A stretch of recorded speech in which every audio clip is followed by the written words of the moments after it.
वहां रावण तथा बाणासुर आए। उन्हें देखकर सब बहुत ही डरे। सब आपस में विचारने लगे कि ईश्वर न जाने अब क्या होगा। सब कहने लगे कि रावण के तो 10 सिर 20 हाथ जो पहाड़ के सदृश डोलते हैं, और दूसरे बाणासुर के सिर तो एक है परंतु भुजाएं 1000 हैं। दोनों माथे पर लाल चंदन और त्रिपुंड लगाए, रुद्राक्ष की माला पहने और शरीर में भस्म लगाए। दोनों ही अत्यंत बलवान, विश्व विजयी और डरावने शरीर धारण किए हुए हैं। यह दोनों ही धनुष तोड़ डालेंगे। हाय, अब इसका क्या उपाय हो?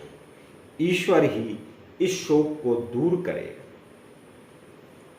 तब रावण प्रसन्न होकर बोला कि बताओ सीता कहाँ है, धनुष तोड़कर उसे अभी ले जाऊं। तब बाणासुर यह बोला,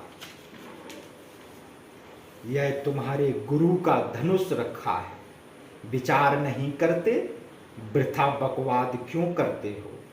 हे रावण, तुम्हें बड़ा अहंकार है। यह सुनकर रावण बोला,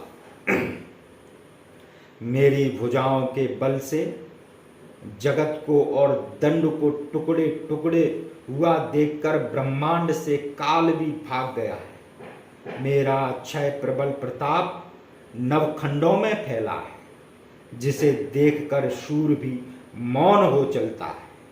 मैंने दंड देते देते कुबेर को धनहीन कर डाला है, और मेरे धनुष का शब्द सुनकर इंद्र कांपता है।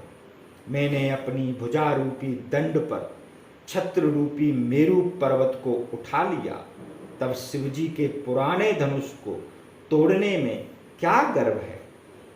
तब बाणासुर क्रोध करके बोला कि तुम बड़े अन्यायी राक्षस हो, जो परमात्मा तीनों लोकों को वरदान देने वाले हैं, जिन्होंने 3 चरण पृथ्वी लेने के लिए वामन जी का वेश बनाया, और जब पिता के पास आए तो बलि ने पहचान लिया, फिर भी तो भी निराश न किया। जब उन्होंने थोड़ा सा वर मांगा तो पिताजी ने रोष करके कहा कि मेरी हंसी क्यों करते हो, मुझे देखकर दान मांगो।